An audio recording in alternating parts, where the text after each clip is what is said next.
Welcome to News9 Mediaverse, and you are watching On Point with me. Manipur has been facing unrest and reeling from violence, though sporadic now, but for last 6 months. The ethnic conflict that began on 3rd May 2023 has engulfed the whole state and resulted in division of the state into two different social entities. One inhabited by Kukis and another by Meitis. The two communities of Manipur who lived together peacefully before the conflict are not on talking terms.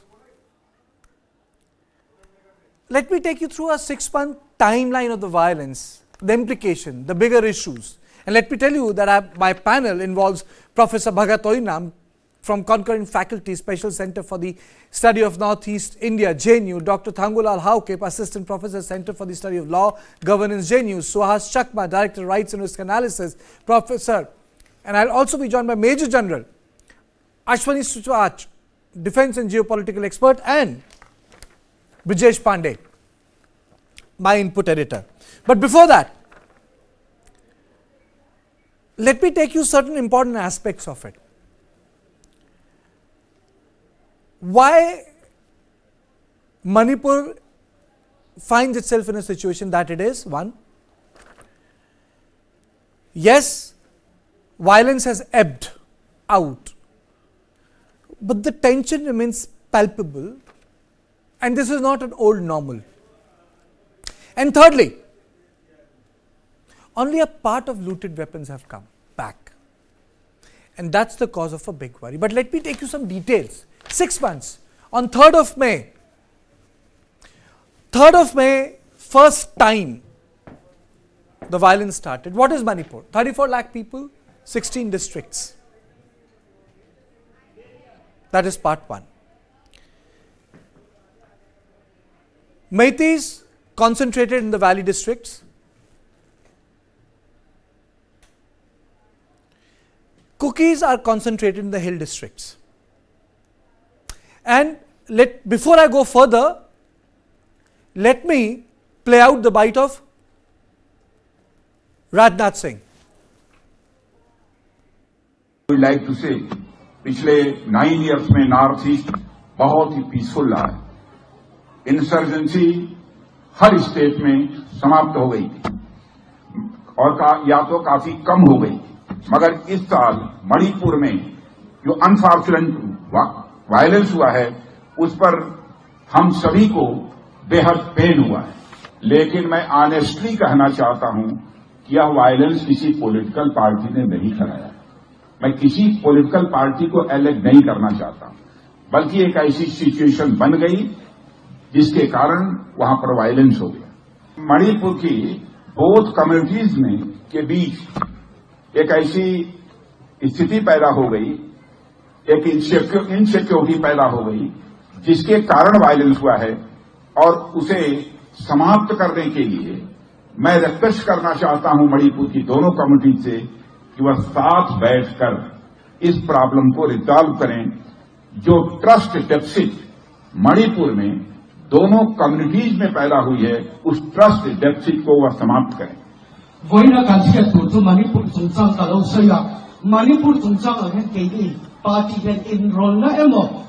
would like to appeal all the people of Manipur. Violence is not solution of any problem. Solution needs heart-to-heart conversation. And now let me take you through more details. Let me give you an idea as to what has happened on the ground in the last 6 months. 34 lakh people, 16 districts. That's one. Meitis concentrated in the valley districts. Kukis are in the hill districts. More than 50,000 people, more than 50,000 homes. That's the estimated loss. Let's change the graphic. 50,000 people, more than 50,000 people have lost their homes. So that tells you the sort of volume. 6,523 FIRs have been lost. Most are 0 FIRs, which means that it's a new law whereby any FIR can be filed anywhere, but then it will be like a 0 FIR, and then the local police needs to take it up. So it's sort of a protection to the citizen. It's a forward-looking legislation. More than 5,000 107 arson cases, 71 murder cases. Arms looted from police armory. Number of attempts have been made.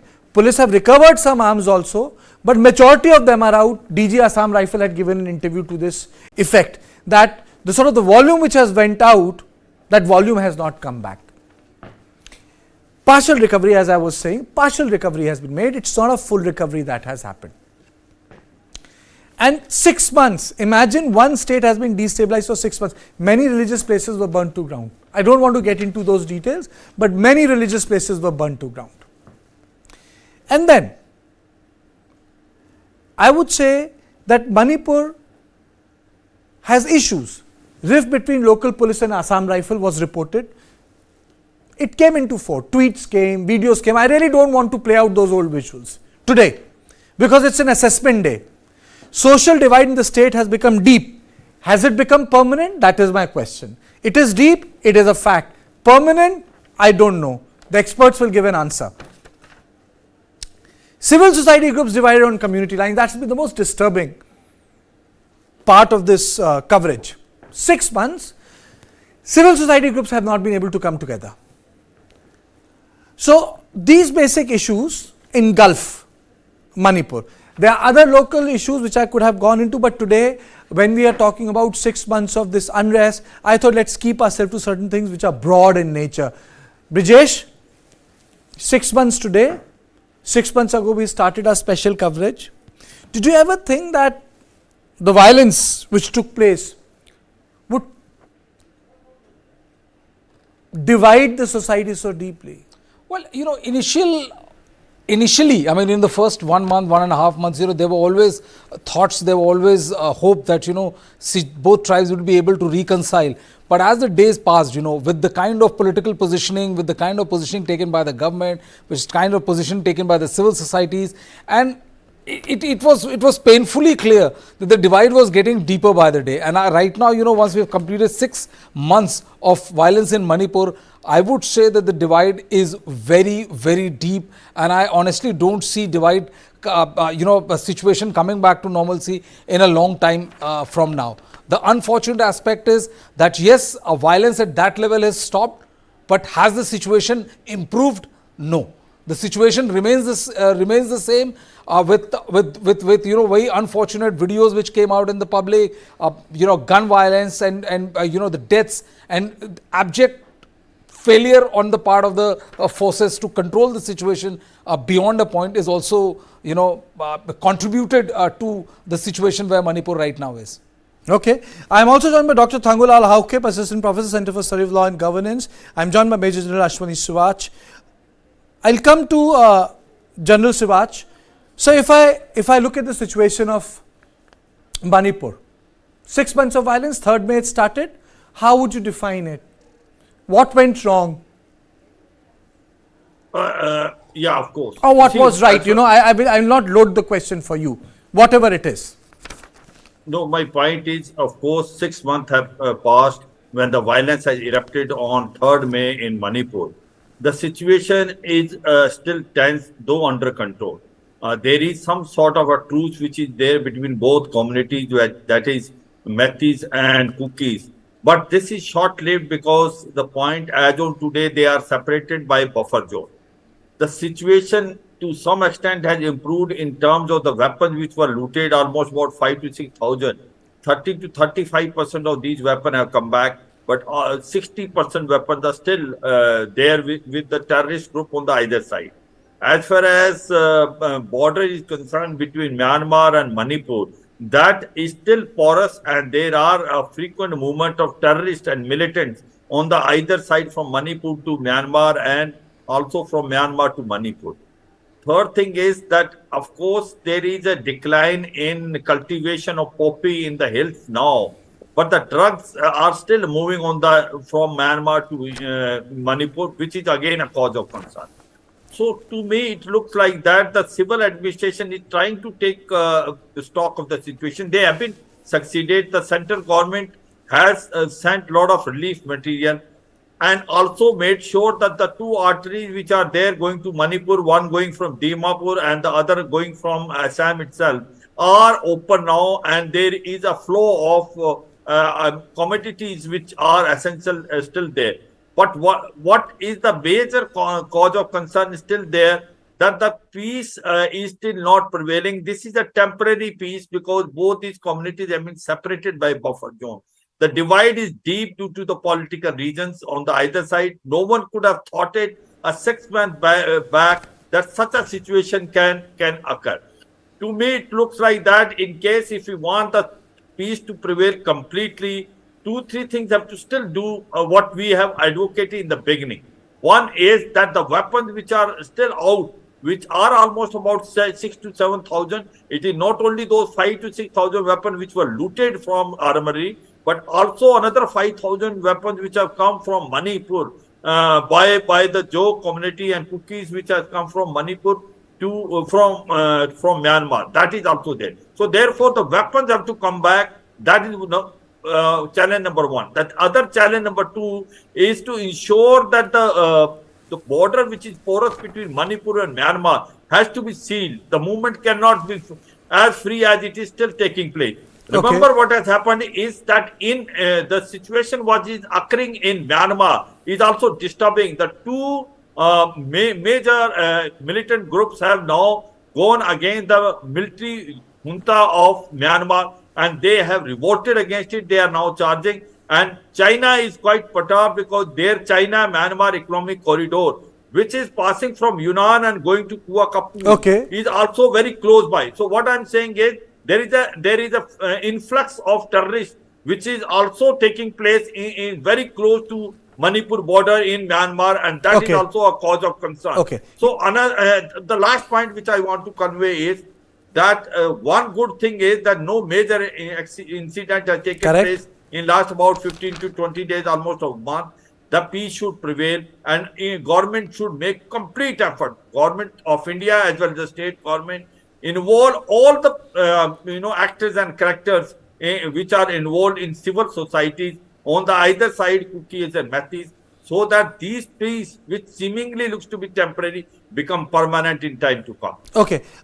There are two other issues, I would like to take up. One was the issue of sniper, and another was the issue of the attempt to loot the armory once again. But Mr. Haukip, your opening comments, 6 months down the line, how do you describe the state of Manipur? First of all, we should accept that Manipur is divided and separated between the Kukis and Meitis for the last 6 months, and we should prepare that for the coming 1 year at least. This separation has to be maintained in certain ways, that the interactions would be different from earlier. Otherwise, if you look into the current situation, how tensions came up in More, it's basically because the Manipur government tries to send commandos, Manipur police commandos, into this border town and try to control this area.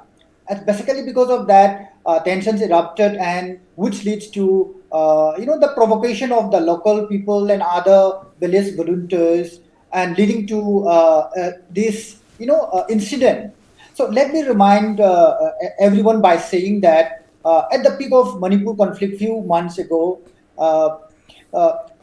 Biren came back from Delhi after visiting the Home Minister of India, and after reaching Imphal, he made a press conference saying that he will be looking after Imphal in terms of law and order situation, and Home Minister Amit Shah ji would be looking after the hills.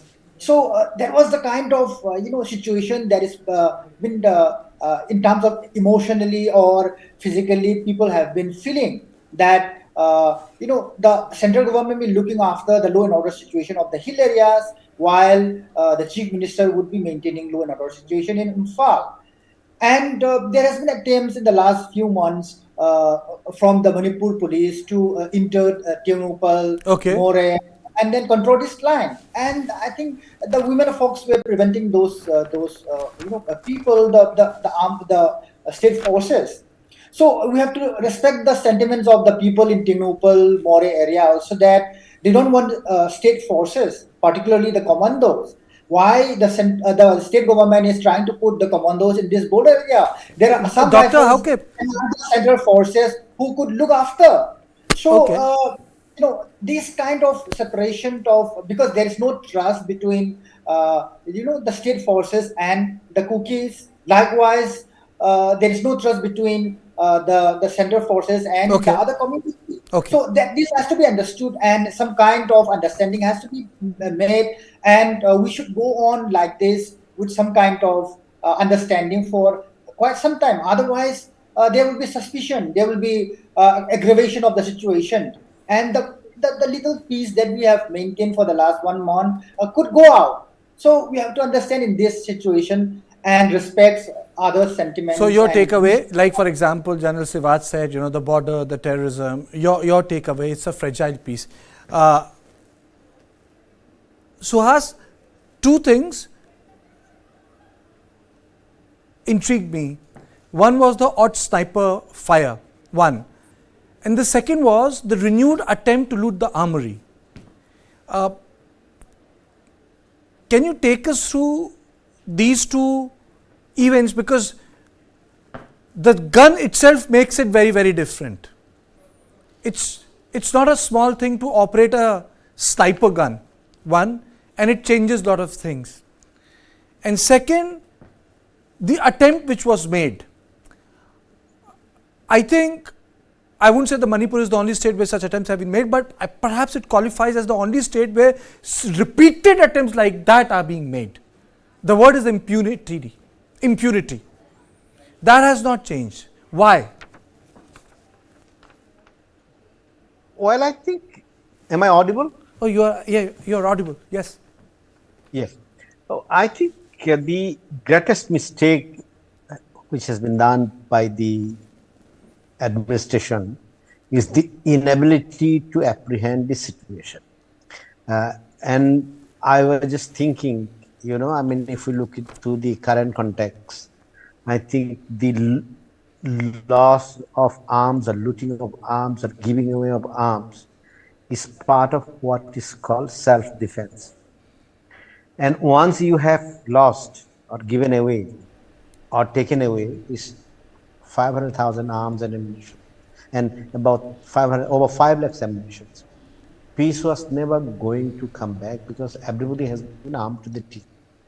And this was a deliberate act, because at the end of the day, we cannot have a situation where security forces just would remain mute witness when the arms are being taken away from them. They had to, use firearms, they had to fire back. None of this have taken place. And both the state government and center stood as mute witnesses. And we have come to a situation, possibly not the right analogy. It's like this situation which you have between Israel and Gaza.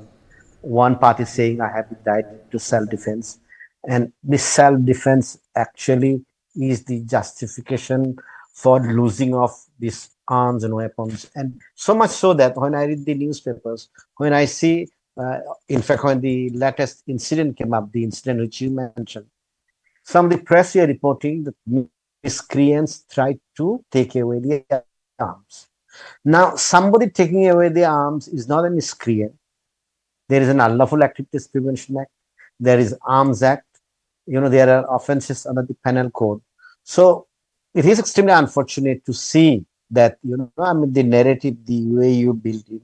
And I think we live in a time period when a particular journalist could be, arrested for terrorism offenses for writing a piece or trying to investigate. But here the arms looters are actually treated as miscreant. And it is not only the terminology of miscreant. If you look at it, the entire absence of FIRs, entire absence of accountability, or nobody being held into account, no investigation being conducted, you basically created a situation where the riots had to continue. And secondly, the center was very tentative and they still do not know what they are doing. Because when the riots started on 3rd of May, by 6th of May, they said that they had imposed 355 of the Constitution, Article 355. And months later, we came to know that Article 355 was in fact not imposed. So who gave this information? If you look at the reports, of course, the officials from the Ministry of Home Affairs. So they themselves did not know what they are doing. And I want to say on record, even at this point of time, they do not know what they are doing, except maintaining some, you could gap or, this connection between the Kukis and the Meitis so that the riots do not take place. I think people also have been suffering from fatigue after so many months of riots. But is the, at this point of time, if there are absence of, incidents of violence, is it because the center has intervened or the state has intervened in a manner that, the peace had to be ensured? Absolutely not. I would say, even at this point of time, I do not think they have a clarity on what should they do. And the tragedy of it is, ultimately, if you want to find a solution to this problem, apart from the contentions, you have to facilitate some form of discussion where, confidence could be built off the record, Chatham House rules, whatsoever. They are not doing anything. So basically, Kukis are shouting on their own, Meitis are shouting on their own. And wherever I am sure, if there is a presence of... Suhas, talking about Chatham House rules, a very famous and a politically linked person from Northeast, from Bharatiya Janata Party, organized it in Delhi. And I was part of it. I don't want to name the organization, but very influential, formerly served as someone who was instrumental in getting governments in Northeast. You wouldn't believe it, the first day when the discussion took place, only the Meitis came. Not a single, they were able to make single Kukis sit there. And the second day when I went there, all the Kukis came, and it's not as if, they came from Manipur. You had these officers from the government of India. You had bureaucrats, IS officers, but they couldn't get them to sit together. Suhas, they couldn't get them to sit together.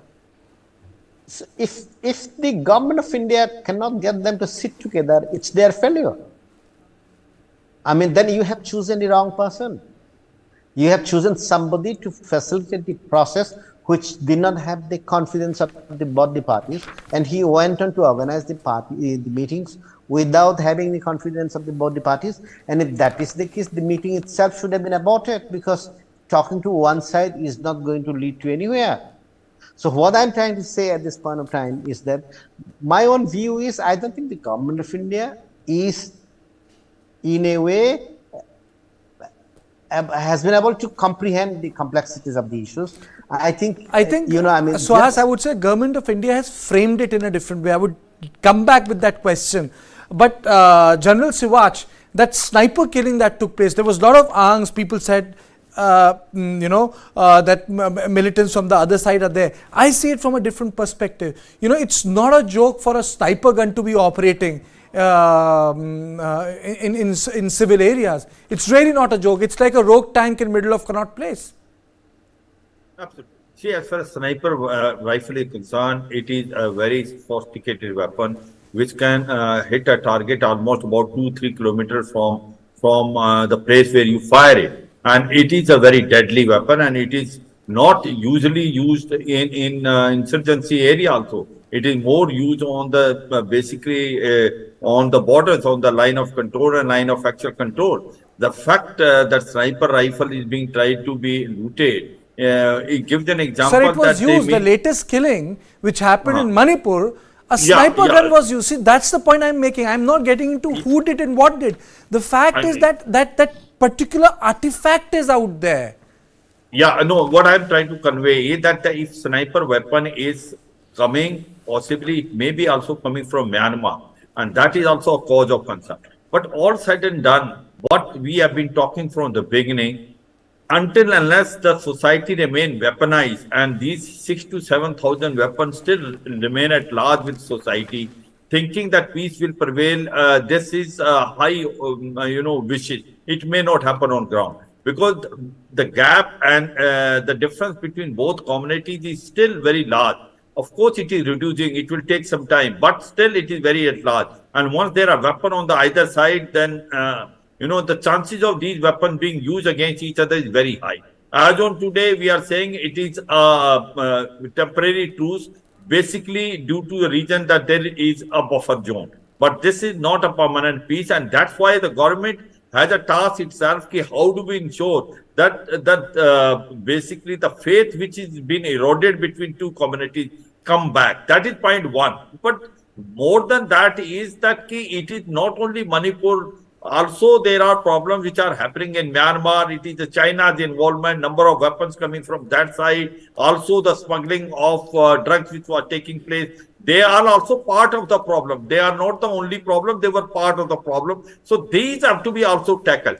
But one good thing which has happened, which I feel is, I suppose the Manipur police is becoming effective than what it was. Earlier, it had just given up and the weapons were looted from them, whether by design or by default. But as on today, they are fighting against the insurgents. They're fighting against the militants. They are becoming effective. I suppose that is a good sign which is there. The Manipur police now trying to exert itself and becoming effective. But certainly, I say we have a long way to go. There is no doubt the difference of opinion, both sides, whether it is Meitis and Kukis, it is very large. But I will only feel it that the time is the greatest healer. The government of India should make a sincere effort. And I feel central government is trying its best. It is trying its best. It's trying to make sure the both communities at the highest level try to reduce the gap and also look after both the groups and also ensure that you are impartial, objective when you're dealing. So remember that the hills which are there is Armed Forces Special Power Act, but in Valley 19, I think the police station in Armed Forces Special Power Act is not there. That also has to be put because after all, if you find the security forces have to operate and operate against those who are militants, and then you must empower them, and then only you can find that you getting these weapons back. But overall, to me, it looks like a road is long. We have a long way to go. But certainly, if we are sincere in our effort, which central government seemingly seems to be, it is making all the effort. This problem can be resolved and will be resolved. But point today is that if you look back a 6-month period and think that has the peace completely come back in Manipur, I say no. The process is on, but it is still a long way to go. Maybe that you have covered I would say, 20%. you see, how would you define, Brijesh, normalcy? Does normalcy mean that the bus function on time, you can go to hospital? What does normalcy mean? Does normalcy mean that you can go fetch some vegetables, come back? Or does normalcy mean where people of different communities were living together and they can do that again? Because when we talk about pre-3rd May Manipur, I don't think that's happening. That's one. Second thing, the peace is fragile. It gets interrupted. The third thing, where I would really like you to come is, in 6 months, the social template in Manipur has completely changed. But I think Manipur, in few months, is going to join the ranks of Jammu and Kashmir, the state with the most disrupted internet. Well, I think, more than internet, what I'm more worried about is that, when we use the term fragile peace, see, the fact of the matter is that, it's a fatigue more rather than any sort of peace being there. And unfortunately, nobody is talking the language of reconciliation. There's no political effort, there's no effort from any side which suggests that there has been a movement forward in the line of peace. There is the situation was unique in Manipur in the last 6 months, where the Manipuri commandos were completely distrusted by the Kuki community, and also the certain units of Assam Rifles were not trusted by Meitis, and this presented a very strange situation where FIRs were filed against Assam Rifles. Even Biren Singh's government, they could not convince the Kuki MLAs. No, they could BJP has a fair representation of both Meitis and Kukis. See, they have both Meitis and Kukis were on BJP ticket, but when it came to the fight, they couldn't get the MLAs back. Well, I think, Karthikeya, the member of Legislative Assembly or the MPs was trying to be the champion. No, because he provided the healing touch to them. So see, he was seen standing with the ethnicity. And that is the reason why, what he said made much more sense. And, people said that the only politician who will really be helped is Zoramthanga when the state will go to polls on 7th of November. See, the MLAs are basically representation of a particular community. Those Kuki MLAs, privately, there may be several talks, but on the face of it, they can't be seen to be, hobnobbing or carrying out any kind of peacemaking efforts with the government of Manipur. Because we see what happened to the advisor of Manipur. The MLA was beaten, an inch before death. And it was a very scary situation. Nobody is talking about Could Biren Singh have done anything differently? I know it's a hypothetical question. Of course he could have. Could he have done anything differently? Of course he could. What? I think, he should have talked the language of reconciliation, because most of the time the language was like, slightly inflammatory. If a community was objecting that... Someone could say, let me be the devil's advocate in this debate, tough. People can say that, he was being tough, poppy cultivation. Kartikeya, if you are tough, nobody is stopping you from being tough. You want to demolish illegal poppy trades, you want to demolish poppy trades, you want to crack down hard on people who are stealing weaponries from the police armories and the reserve police force. Crack tough on everybody. There cannot be a pick and choose. There cannot be a language which can be misconstrued by a particular ethnicity, which is right now at war with the other one. I would say that the real issue is maybe he didn't come across as neutral, as the Chief Minister would say. Mr. Hauke, lot of things can be said, what Biren Singh could have done, should have done, to different policy when it comes to poppy cultivation. But the bottom line is, isn't Manipur deeply divided today? And what should be done to get the people back? Can I ask you that? Yeah, I have already We can pointed sit, out. we can sit here and criticize. See, we can sit here and yes. criticize, and we can criticize till 12 p.m. I'm just asking you, what should be done to get people together? If politicians are not doing the job, what can people or civil societies do? It's going to take a lot of time, because right now it will be very difficult to convince the Kukis to talk, because look, for instance, few weeks back they were opposing the prefabricated housing schemes, or the temporary houses that were built. They were supposed to be built by the government. They rejected it, and they ordered those people to stop those kind of constructions. So the cooperation from the Kukis to the state government will not be easy. But as I've said, it will take time. The healing will take time. So let's prepare for at least a year for them to calm down, to heal it. In the social media, any kind of hate speeches has to be stopped, and most importantly, the transportation of goods and services has to be look after. For instance, in the Imphal Valley, goods and services, particularly food grains, potatoes and others, dals, that has to be transported to Tenopal district, to More, to Chirasanpur has been stopped. So all this kind of, if you are blocking all this transportation of goods and services, then how can we expect in the hill areas, for instance, in Kampopi district, not to be blocked of all those kinds of goods and services? So we have to look into all these issues and solve this together. The issues of medicines, which are very much lacking in the hill areas, particularly in the Kuki areas, Chirasanpur, Saikul, Kampopi, and Tenopal. So medicines, food supplies has to be supplied without any kind of disturbance. That has to be ensured by the state minister or the chief minister himself. So unless that is being restored for another months, like at least for a year or two, then the people would come out, people would come down, then they will start talking about how to, once again, start a dialogue.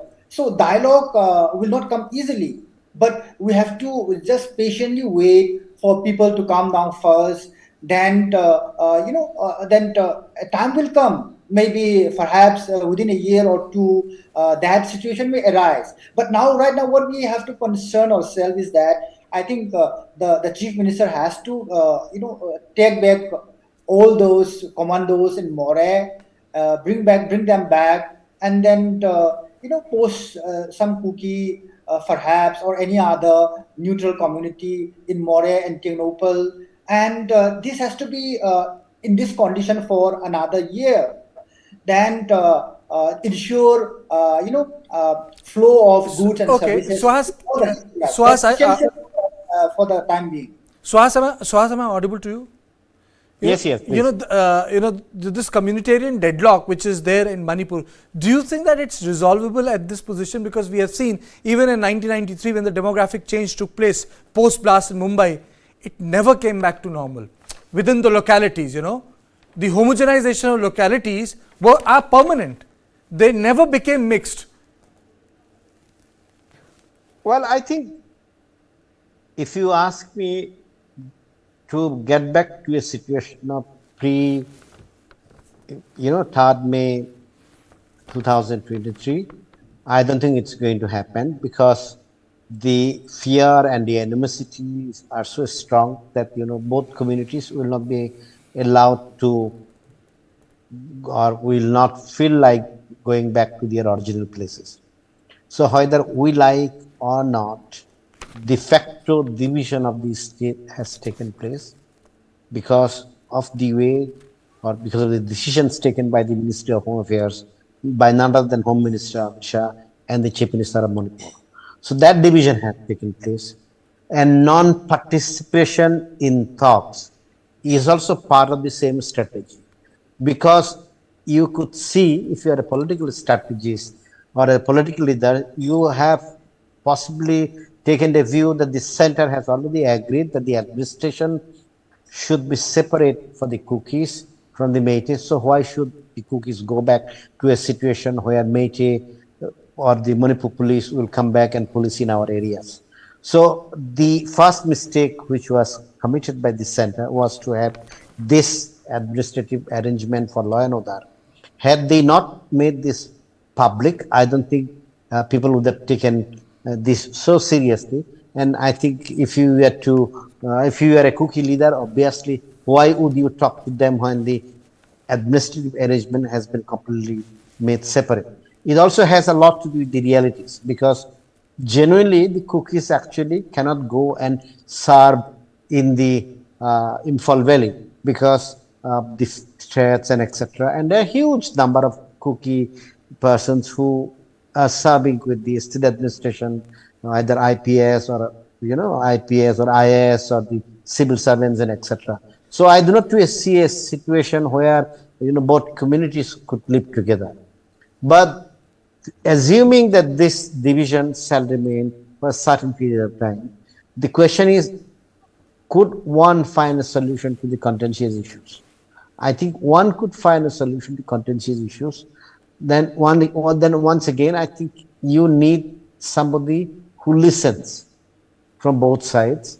And one of the biggest problems with all the interlocutors appointed by the government of India for different peace processes, and I have been following from 1990s, for starting with the Bodoland peace process, then the Naga, NSCNI peace process, and I followed them closely. I think one of the obstacles or one of the shortcomings of the interlocutors is that they are not given a free hand, and the center or the officials who are in charge of the processes, those who are serving, they are very tentative because there is a miscommunication or there is a fear what would be the reaction of the political leadership. And under this regime, it is much more, because the Home Minister or the Prime Minister, they take much more hands-on approach. So in a way, the interlocutor have a limited space. So one of the reasons why things are not moving, because there is one official position of the government of India, that is that we have burned our fingers, so we have to move on very carefully. So they do not know actually how to move or what to commit and what not to commit. For example, I mean, today I was speaking with the Kukis demonstration here, and the issue was, for example, separate administration. But my own position on this was, why do you talk about separate administration? Because the moment you talk about separate administration, it gives a It conveys a sense that you want to separate. And that's possibly not what you are looking at. What you are looking is an administrative arrangement for devolution of power. People will be very Absolutely. happy to discuss possibly about what is devolution of power. And devolution of powers could be anything. So the kind of words, the kind of languages we use, But and I because think absolutely you're bang on, Sohar, because when you use the word separate administration, an average Meiti would say, do you want to break the state? Why do you want to? No. Absolutely right, It's the way you put things, So I think that is where I think we need somebody, I mean, that's why, there are lots of people who do lots this kind of facilitations, but I think you have to sell yourself. I mean, some ideas which you have to sell it to both sides, and it can work out. Possibly there is no difference between devolution of powers and separate administration, which they are talking about. Okay. So you have to work out that way. And I think Brajesh has mentioned, the animosity is so much that it is not possible to come back. So I would say, I think it is not easy. There have been far more difficult and protracted conflicts which have been resolved. Okay. I mean, this could also be resolved. I mean, it is not more difficult. So if you ask me the biggest failure, if you really ask me 6 months, I would say flatly the government has failed to get everything back, the looted weapons. If you really ask Absolutely. me. If you ask me, Karthike, one thing which you think has been the failure, you should have got everything back. From wherever they have stolen, every weapon should have been accounted for. The weapons with whichever community they are, Meitis, Kukis, any, it doesn't make a difference. They only belong to the government of India and government of Manipur, in the hand of the state. But one aspect, yes, Suhas, quickly, then I'll go to General Sivaji. Just one quick point. Sure. I think the moment the arms are being looted, lost, or given away, as General Sivaji mentioned, by default or by design, at that point of time, the government of India should have intervened with the chief minister and saying that, this cannot continue. Correct. I completely agree. Threat to national security, territorial integrity, I mean, this cannot be accepted by any government. Absolutely. Every other thing is politics. You can blame the chief minister, the minister for everything, but recovery of weapons should have been faster. And the recent interview which DG Assam Rifle also gave, he also very clearly said that the entire amount is not back. Even if that, it's like saying this, 200 rifles went missing, 100 AK-47 have come back. This is an example I'll give you. 100 AK-47 out of 200, if even 100 doesn't come back, it means a lot. Thongolal, just a minute, then I have a question for General Sivaji. I really need his comments on this, because that is also one part which deeply disturbed my coverage of Manipur, and I really felt it deeply. This shouldn't have happened. Thongolal. Yeah, just to interject to Suhas, comment on political decentralization, right? The tribals or the hill people in Manipur from 1978, we have been demanding this political decentralization in the form of 6th schedule. There is a 6th schedule demand committee since the late 1980s, and they were demanding, throughout all these decades for the last 45 years for this 6th schedule. And the state government has not recommended at all to the central government. So how do we talk about this decentralization? There's no possibility that when the state governments are unwilling, which is the domain community is controlling, then how do we possibly talk about dialogue between communities and with the state government? So there's no possibility. No possibility. Okay, Suhas. No, I was just saying that, sometimes because this is an age where people try to change narratives so quickly and the entire world is busy changing the narratives.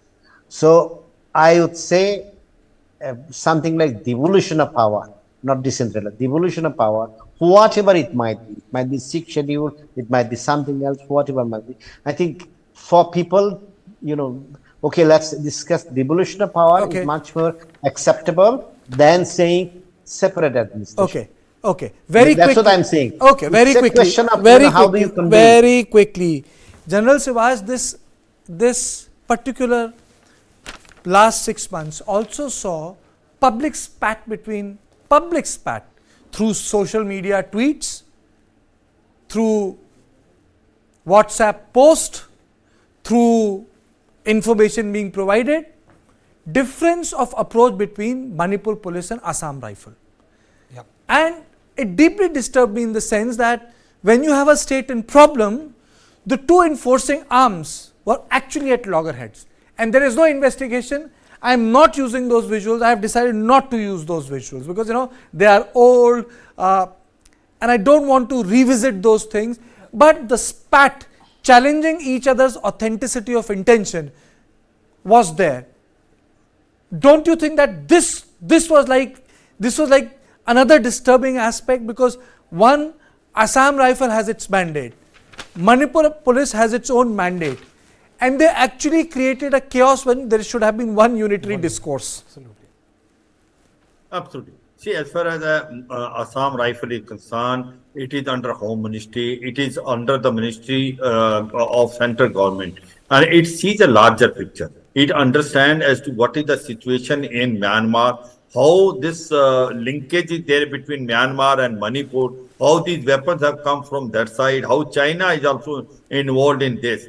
Whereas the Manipur police was only interested in Manipur, and they were seeing a very smaller picture. They were not seeing the larger picture. And unfortunately, the Manipur police got, if I say, divided between the two communities. Rather than impartial and objective in the beginning, they became part and parcel of this looting and arson which is taking place. The weapons have been looted. No one can give them a clean sheet when so many weapons are looted from your armory. So therefore, to me, it looks like that Manipur police, first about 1 or 2 months, was totally ineffective, and they seemingly looks to be part of the people who were taking law in their own hand. And hence, they were also at loggerhead with the Assam rifle, which was seeing a larger picture, which was trying to bring peace, order, because they were objective, they were impartial. But good thing which has happened is, over a period of time, this is my personal view, that I felt Manipur police has now become more professional. They have realized that they are going against the militants, they are going against the people who are taking weapons in their own hands.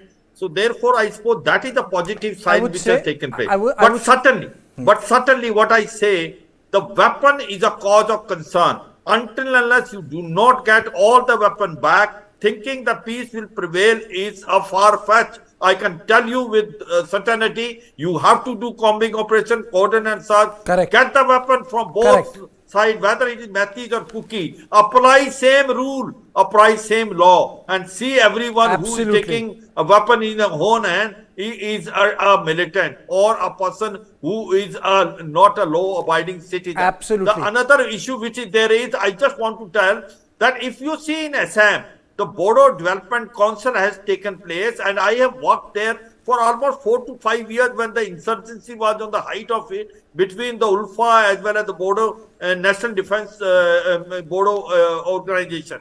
Correct. What I realized is that the devolution of power given to Bodo Development Council was very effective on ground, both in Kokrajhar and Bogaingaon district. Okay. So possibly that in case the Kukis can have some separate administrative power within the state government and some sort of understanding. And my another cause of concern is, of course, things will settle down. Time is the greatest healer. But get this weapon and seal this border between Manipur and Myanmar, because Myanmar is a hub center of militancy, and it is increasing day by day. The military junta is not in control, and the Chinese are going to make use of this situation. Remember, we have a trilateral highway which is going from Manipur to Myanmar to Thailand. That also work is being incomplete, and also basically the Kaladan project, which is there, Kaladan project, which is coming from Calcutta and going to Kuakapu and going to Mizoram. So I am saying, take a larger picture.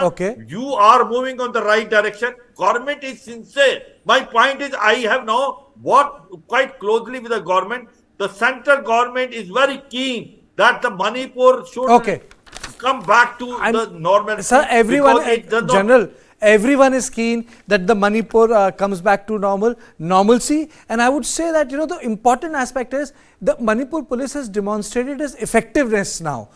Something which could have been there if there would have been a common unified response. But that is a past, and I really don't want to go, because today's session was about how things could have been different, Brijesh.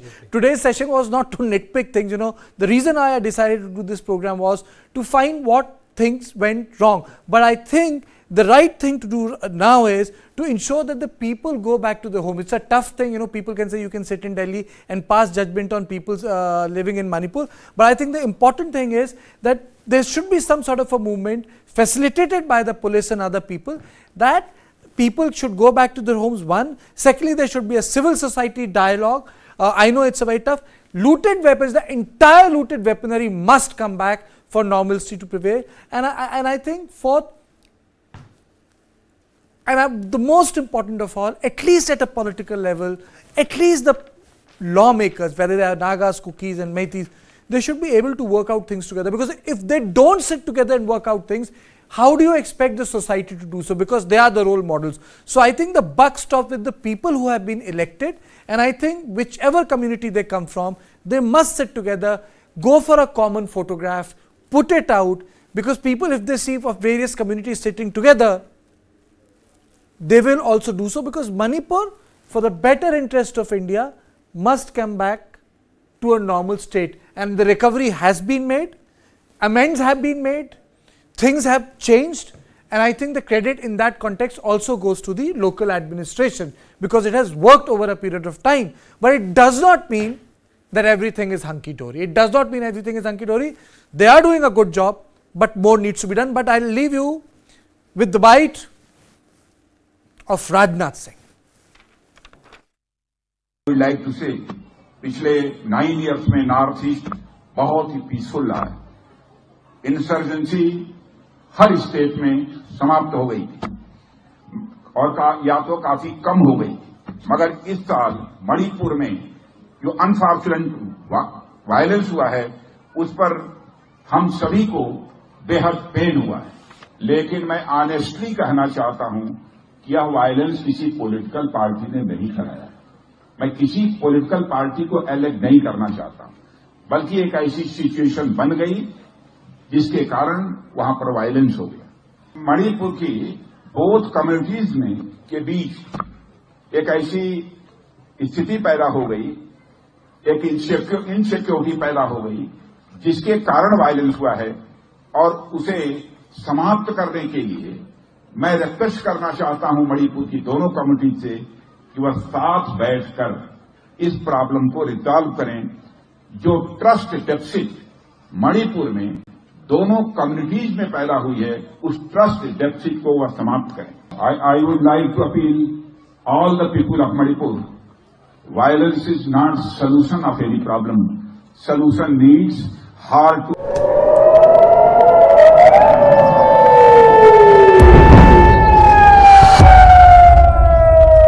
Hamas attacks Israel.